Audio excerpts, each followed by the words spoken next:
રાજ્યના કૃષિ મંત્રીશ્રીએ અને ગઈકાલે જે ટેકાના ભાવની જાહેરાત થઈ છે એ ટેકાનો ભાવ માત્ર સરકાર છે એ ખેડૂત પ્રત્યે સંવેદનશીલતા હોવાનો દેખાડો કરવાનો માત્ર અને માત્ર નરિયું નાટક હોય એવું લાગે છે। આ એટલા માટે એવું લાગે છે એના 4-5 મુદ્દાઓ હું જાહેર માધ્યમોના માધ્યમથી ખેડૂતોને અને ગુજરાતની જનતાને કહેવા માગું છું।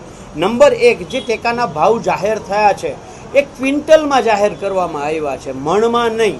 જો એને મણમાં તમે ડિવાઈડ કરો તો લગભગ 20 રૂપિયાથી લઈ અને 126 રૂપિયા સુધીનો માત્ર વધારો થયો છે। એટલે ટકાવારીમાં આપણે જોઈએ તો 2 થી 3% જ માત્ર ભાવ વધારો આમાં થયો છે।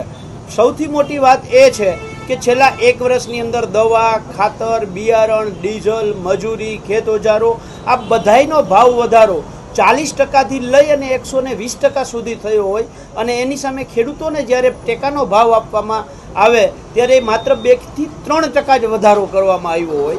નંબર 2, રાજ્યમાં દર વર્ષે આ ટેકાના ભાવ માટે રાજ્યના કૃષિ મંત્રીના અધ્યક્ષતામાં રાજ્યના ખેતી નિયામકની ઉપસ્થિતિમાં એક ભાવ નિર્ધારણ સમિતિ નક્કી થાય છે અને આ ભાવ નિર્ધારણ સમિતિ છે એ ભાવો જાહેર કરે અને કેન્દ્ર સરકારને ભલામણ કરે કે ગુજરાતના ખેડૂતોને ઓછામાં ઓછો આટલો ટેકાનો ભાવ મળવો જોઈએ।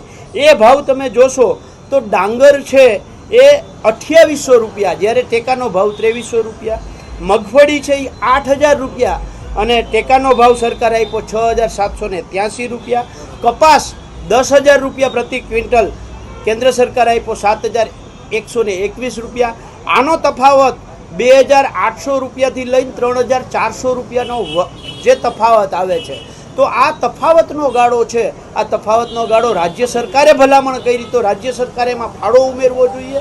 આનો ખાલી તમે એક મગફળીનો હિસાબ કરો ને તો મગફળીના ગુજરાતમાં જે ઉત્પાદન છે એ છેલ્લા 5 વર્ષનું સરેરાશ ઉત્પાદન છે એ 40 લાખ મેટ્રિક ટન છે।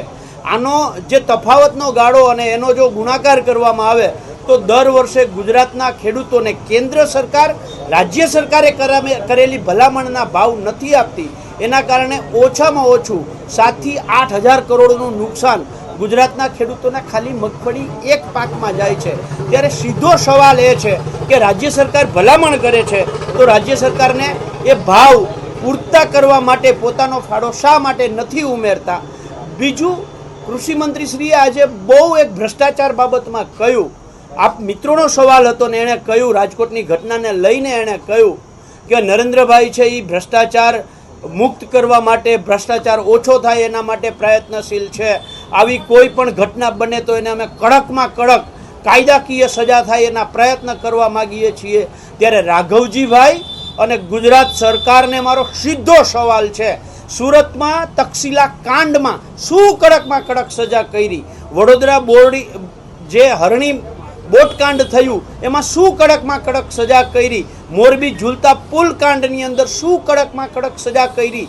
કાંકરિયા રાઈડ કાંડમાં જે આરોપીઓ હતા એ 1-1.5 મહિનો કે 1 વર્ષ જેલમાં રહ્યા, ત્યાર પછી એ જ રાઈડ જે છે એ બાલવાટિકાનો કોન્ટ્રાક્ટ એ જ આરોપીઓ જે જેલમાંથી બહાર નીકળ્યા એને તમે આ ફરીથી કામ આપ્યું છે।